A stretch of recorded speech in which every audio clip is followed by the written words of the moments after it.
ফিলিস্তিনের গাজায় একটি মসজিদে বিমান হামলা চালিয়েছে ইসরায়েলি বাহিনী। এ হামলায় অন্তত ১৮ জন নিহত হয়েছেন। আল জাজিরা আরাবিক জানিয়েছে, গাজার দেইরেলবালাহ এলাকায় আল-আকসা মার্টিয়ার্স হাসপাতালের পাশে শাহাদা আল-আকসা মসজিদে বিমান হামলার ঘটনা ঘটেছে। বছরখানেক ধরে চলা রক্তক্ষয়ী যুদ্ধে বাস্তুচ্যুত হওয়া বহু ফিলিস্তিনি ওই মসজিদে আশ্রয় নিয়েছিলেন। এক্স বার্তায় ইসরায়েলি সামরিক বাহিনী বলেছে, দেইরেলবালাহ এলাকায় শাহাদা আল-আকসা মসজিদটি নিজেদের কাজের কেন্দ্র হিসেবে ব্যবহার করছিল হামাস। এই কেন্দ্রকে হামাস কমান্ড ও কন্ট্রোল কমপ্লেক্স হিসেবে ব্যবহার করছিল বলে ওই এক্স বার্তায় জানানো হয়। তাই সেখানে বোমা হামলা চালানো হয়েছে।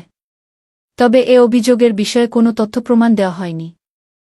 আগামীর সময়ের সাথে থাকার জন্য ধন্যবাদ।